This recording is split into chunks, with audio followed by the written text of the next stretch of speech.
생각에 맡기면 수익이 보인다. 역발상 투자의 문현진 멘토입니다. 오늘도 많은 종목들이 급등을 하고요. 많은 종목들이 급락을 하고 있는데 이런 과정 속에서 우리가 가야 할 길 상한가에 들어간 종목들 체크해보면 답이 나오겠죠. 도움되신다면 좋아요와 구독 그리고 알람 설정까지 반드시 부탁드리면서 바로 출발해보도록 하겠습니다. 자, 일단 오늘 시장은요 뭔가 조금 요동을 치는 느낌이죠. 많은 종목들이 급등을 했지만 좀 엄청나게 많은 종목들은 또 하락을 하고 있어요. 그 이유는 역시나 러시아 전쟁 소식인데요. 전쟁은 하진 않았지만 전쟁 가능성에 대한 그 소식들과 그리고 러시아군이 우크라이나 쪽으로 좀 진군했다라는 이야기가 들려오고 있잖아요. 이제 그런 부분들 때문에 아침 시가부터 쭉 빠졌고요. 특히나 러시아 지수가 조금 많이 빠졌습니다. 키움 증권상으로는 제가 이렇게 보여드리기가 좀 힘들 것 같긴 한데요. 러시아 증시가 13%나 빠져버렸어요. 그래서 일단 유럽도 많이 빠지고 독일도 많이 빠지긴 했지만 러시아는 13%나 빠져내려가면서 지금은 굉장한 하락을 보여줬다라는 게 큰 충격이었던 것 같아요. 자, 어찌됐든 이제 그런 증시들의 폭락과 하락이 이어지게 되면서 역시나 우리나라 지수도 약간 영향을 받았다라고 보시면 되고요. 러시아는 당사국이기 때문에 아무래도 이제 충격을 좀 크게 받았지만 우리나라 입장에서는 그렇게까지 많이 받지 않고 있는 모습입니다. 그리고 어제 증시가 미국 증시는 쉬었기 때문에 어제 증시가 어떻게 흘러갔는지 우리가 정확하게 알 수가 없어서 한번 조금 이렇게 좀 쉬었다 가자, 일단은 좀 지켜보자, 아직까지 떨어질 건 아니잖아 라는 느낌으로 보고 있는 것 같고요. 만약에 오늘 저녁, 오늘 오후에 만약 미국 증시가 좀 하락으로 나오게 된다면 이제 내일도 우리는 좀 밑으로 쭉 빠지면서 진행이 될 수 있겠죠. 자, 어쨌든 오늘 미국의 장세가 어떻게 되느냐에 따라 가지고 우리나라의 증시 방향성이 걸려있다 보시면 되는데요. 제가 계속 말씀드렸지만 지금 증시는 반등이 나와도 크게 나가기 힘든 장세다. 그러니까 어깨에 짐을 엄청나게 많이 짊어지고 오르막길을 올라가는데 아무래도 이제 힘든 상태에서 다리가 후들거리는 게 보이는데도 불구하고 더 갈 수 있어 라고 외치는 거랑 똑같은 상태라는 거죠. 지금은 더 갈 수 있는 상태가 아니라 굉장히 힘들어 보이는 상태이기 때문에 어깨에 있는 짐이 없어져야 더 갈 수 있는 거죠. 그러니까 어깨에 있는 짐을 없애는지 없애지 않는지가 중요한데 첫 번째 큰 덩어리 짐은 우크라이나와 러시아 전쟁에 관련된 짐인 것 같습니다. 굉장히 무거운 거죠. 두 번째 짐은 인플레이션에 대한 우려들, 그걸로 인해서 생기는 무역 적자가 또 우리나라에는 또 엄청나게 큰 또 공포가 되지 않을까 생각이 들고요. 세 번째는 이렇게 엄청나게 거대해져 있는 부채 덩어리, 거기에 영향을 줄 수 있는 금리 인상, 요 세 가지가 지금은 짐을 짚고 이렇게 지우고 있다는 거죠. 이 세 큰 덩어리의 짐을 뭔가 좀 해치우지 못하면 증시가 위로 올라가기는 조금 힘들어요. 위로 올라가기 힘들다는 말은 여러분들 종목이 오늘도 조금 많이 밀렸을 가능성이 높은데요. 계속해서 그렇게 조금 이렇게 가랑비에 비옷 옷 젖듯이, 가랑비에 옷이 젖듯이 서서히 계속 내려가는 종목들도 있을 거고 충격을 빵빵 받으면서 내려가는 종목들도 있을 겁니다. 어찌됐든 간에 이렇게 내려가든 저렇게 내려가든 어쨌든 내려가다 보면 더 이상 내려가지 않는 종목들도 나오게 되는데요. 그런 종목이 나오기까지는 조금 멀었어요. 왜냐하면 제가 전에도 말씀드렸는데 하락은 5월부터 한 것이 아니라 이 올해 들어와서 1월부터 하락을 하고 있는 거기 때문에 하락의 시작이거든요. 그러니까 이 시작 단계에서는 대부분의 종목들이 다 같이 빠지기 시작을 하는데 이 시작 이후의 흐름에서는 조금 변화가 생길 겁니다. 그 변화로서 저는 인플레이션을 방어할 수 있는 종목인 식음료 파트라든지 또는 주류 파트라든지 또는 화장품 업종이다라고 말씀 많이 드렸었는데 화장품 업종은 오늘 같은 날에도 그나마 잘 버텨주고 있는 그런 모습들 보여주고 있죠. 올라가면서 진행이 되고 있거나 한국콜마와 같은 이런 기업들도 이렇게 치솟아 올라가면서 진행이 되고 있는 거예요. 그래서 사실은 한국콜마뿐만 아니라 코스맥스 여러가지 화장품 관련주들이 아직까지 강세를 조금 보여주고 있다는 점을 생각해 볼 때 화장품 저는 그렇게까지 나쁜 선택은 아니었다라고 저는 판단하고 있습니다. 그래서 역시 저는 이게 치솟아 올라간다라고 생각하지는 않기 때문에 한번 밀려줄 것이라고 보고 있는데요. 그때 여러분들이 놓치셨다면은 편승해보는 것은 어떨까라는 조언을 드릴 수가 있겠죠. 자, 어찌됐든 오늘도 역시나 상한가에 들어간 종목들이 별로 보잘것없는 그런 기업들이 좀 많이 올라와 있습니다.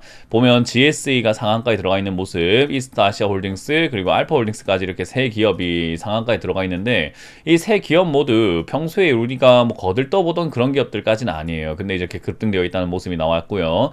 그리고 14% 이상 급등 나오고 10% 이상 급등 나오고 있는 게 14개나 되는데요. 여기에 관련된 기업들은 대부분 좀 포인트가 있습니다. 사료 그리고 또는 에너지와 관련된 에너지 관련주 그리고 유가 관련주 이런 것들이 지금은 과한 급등을 하면서 이렇게 슈팅이 나와 있는 것을 확인할 수가 있죠. 자, 어찌됐든 이제 그런 관련 기업들만 거의 10개 이상이 급등되어 있다고 보시면 되고요. 10% 이하로 빠지고 있는 기업들은 이제 윤석열 관련주가 조금 이렇게 밀리는 모습이 나오고 있는 것 같아요. 아무래도 이재명 쪽의 지지율이 또 올랐다라는 거, 아마 엎치락 뒤치락 하면서 계속 이렇게 박빙의 승부가 일어나지 않을까 싶은데요. 그로 인해서 수익을 보시는 분들도 분명히 있을 거고요. 좀 다치는 분들도 분명히 있을 거다라고 저는 생각을 하거든요. 그래서 여러분들이 조금 조심스럽게 정치 테마는 접근을 해야 되는 거지, 여기 무조건 사야 돼 하면서 들어가기에는 굉장히 좀 어렵다라고 보시면 되고요. 진단키트가 이제 한번 쉬어가는 것 같습니다. 이 쉬어가는 포인트가 매수 포인트가 될지 매도 포인트가 될지 고민을 하시는 분들이 많을 텐데요. 저는 개인적으로 매수 포인트에 가깝게 보고 있기 때문에 진단키트를 투자하고 싶거나 단기 투자 관점으로 바라보고 계셨던 분들은 약간 매수 관점으로 잡고 어디서 들어가야 될지를 여러분들이 공략 포인트를 딱 잡아가지고 타점을 잡아서 접근하신다면 그렇게 나쁠 것 같진 않아요. 자, 일단 오늘 상한가에 들어간 모습을 보여주고 있는 이스타 아시아 홀딩스인데요. 요거는 사실은 상장 폐지가 돼도 이상한 종목은 아니기 때문에 여러분들이 굳이 건들 필요가 있을까 생각을 해봅니다. 어쨌든 그랜드 엠파이어라는 회사에 지분을 49% 인수한다라는 소식에 따라가지고 이게 이제 급등을 나왔는데요. 글쎄요. 뭐 좋다라고 하기는 좀 애매할 수 있지 않을까 싶어요. 아무래도 중국 관련 기업들은 우리가 신뢰에 대한 문제들 때문에 뭐 주가가 더 갈 수 있다 안 갈 수 있다 이거에 대해서 조금 이렇게 생각을 많이 해봐야 되거든요. 근데 이 기업도 이 재무제표가 이렇게 뭐 나쁘진 않다라고는 하나, 이 지금 현재 상태가 이렇게까지 한 번도 상승세를 타지 못하고 우하향으로 빠지고 있는 것은 역시나 중국 관련 기업들의 약간 신뢰성의 문제예요. 물론 그렇기 때문에 작전주로서 급등 나오거나 이런 경우들은 있지만, 작전주 노리다가 정말로 된통 당하는 경우들이 좀 있거든요. 그래서 이거는 여러분들이 조금 강심장을 가졌거나 없어도 된다라고 생각하거나 평소에 도박을 좋아하시거나 평소 도박을 했을 때 운이 좋으시거나 뭐 어떤 여러 가지의 그 종합적인 상황들이 여러분들이 갖추어졌을 때 저는 이거를 한 번쯤은 공략해봐도 나쁘진 않지 않나 라는 생각을 하는데요. 그게 아니라면 좀 나는 그냥 올바르게 살고 싶고 좀 건전하게 살고 싶고 크게 뭐 이렇게 막 요철이 없는 그런 비포장도로가 아니라 포장이 잘 된 꽃길을 걷고 싶어요 라고 한다면 이 종목은 아니다라는 점 기억하시면 되겠습니다. 자, 그리고 GSE가 급등 나와 있습니다. 도시가스 관련 기업이라고 보시면 되고요. 주식수는 적당하게 있는 기업이고요. 실적이라는 부분도 나쁘지 않게 나오고 있는데, 오늘 올라온 이유는 당연히 아시겠지만 도시가스 공급을 한다. 역시나 지금 미국, 러시아 그리고 우크라이나가 지금은 천연가스에 대해서 이야기를 많이 나오고 있기 때문에 그런 가스 관련주들 역시나 올라오고 있고 유가가 폭등하고 있기 때문에 에너지 대체제로서 GSE와 같은 이런 기업들의 관심도가 높아지고 있습니다. 그래서 이렇게 오늘 상한가에 들어간 모습이 나오고 있고요.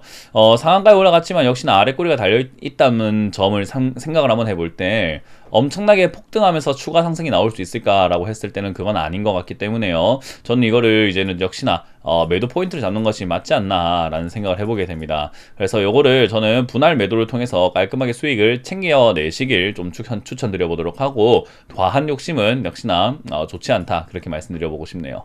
자, 그리고 오늘 알파홀딩스가 급등이 나와 있습니다. 이스타아시아 홀딩스에 이어서 두 개의 홀딩스 관련 기업, 그러니까 지주사격의 기업들이 올라와 있는데요. 지주사는 이렇게 지주사로 전환하고 난 다음에 이런 식으로 장기구 하향을 하는 경우들이 많기 때문에 사실은 지주사는 투자하는 것이 별로 좋지는 않다라고 그렇게 보시면 되고요. 지금 알파홀딩스는 이제 한송네오텍이라고 하는 회사를 경영권 인수하겠다라는 그런 이야기들 때문에 급등이 나온 것 같습니다. 글쎄요, 이게 올라올 만한 내용이 있을까라고 하면은 회사가 지나 잘하지 뭘 또 경영권 인수해가지고 뭘 할 것인가. 어떻게 보면은 자기가 안 되니까는 경영권 인수해가지고 뭐 새로운 탈출로를 모색하기 위해서 했다라고 생각할 수는 있는데, 일단 내 코가 석자가 아닌가 뭐 그런 생각이 좀 듭니다. 그래서 이런 기업들도 역시나 개별 호재로 인해서 급등이 나온 거기 때문에 적자 기업, 안 좋은 기업이 이렇게 급등 나왔다. 지금 2월은 여러분들이 좀 조심하셔야 되는 게 이제 감사 보고서 시즌이에요. 감사 보고서가 제대로 안 나오게 되면 전부 다 상장 폐지돼 버리거든요. 정지가 되거나. 그렇기 때문에 재무가 좀 삐리하다라고 생각이 든다면 아무리 좋아 보인다 하더라도 건들지 않는 것이 지금은 좀 독이 살 수 있어요. 우리 독버섯이라든가 개구리라든가 파충류 이런 것들을 보면요, 아름답고 화려한 것일수록 위험한 경우들이 많잖아요. 지금 딱 증시가 그렇습니다. 아름답고 화려하고 여기에서 수익이 날 것 같은 그런 종목들이 여러분들의 발목을 잡고 여러분들 계좌를 깨트리게 만드는 그런 어떤 요소가 될 수 있기 때문에 좀 조심하시는 게 어떨까라는 조언을 드려볼게요. 자, 그 외에도 많은 기업들이 급등락을 하고 있지만 역시 에너지 관련주가 제일 많다라고 생각이 들고요. 러시아와 이제 그 전쟁 가능성은 얼마나 될까요? 라고 한다면요. 저는 전쟁하지 않을 가능성이 좀 더 높다라고 보고 있는데, 요즘에 러시아의 움직임을 보면은 야, 이거 진짜 이러다가 일치는 거 아니야 싶을 정도로 계속해서 조금 공격적인 성향을 보여주고 있는 것 같아요. 위협적인 행동을 하고요. 뭐 그럼에도 불구하고 협상에서 우위를 점하려고 하는 행동일 가능성이 저는 높다라고 보고 있기 때문에 단순 테마로서 급등하다 말 것이다. 그러나 증시에는 일단 충격을 줄 것 같긴 하다라고 생각이 드니까요. 그 점 참고해서 역시나 2600포인트가 지지가 되는지가 지금 우리가 지켜봐야 되는 포인트가 될 것 같습니다. 이 자리가 지켜지지 않는다면은 조금 심하게 밀릴 수 있겠죠. 심하게 밀렸을 때 우리는 매수해야죠. 아시겠죠? 현금 하셨던 분들은 매수해야 되니까 걱정하지 마시고 2300이나 400포인트까지 밀리게 되면은 매수에 조금 임해야 되는 상태가 오니까 뭐 걱정할 것이 아니라 오히려 환호를 지르면서 기다려야 되는 장세다라고 기억을 하시면 되겠습니다. 자, 이렇게 오늘 마쳐보도록 하고요. 지금까지 역발상 투자의 문현진 멘토였습니다. 고맙습니다.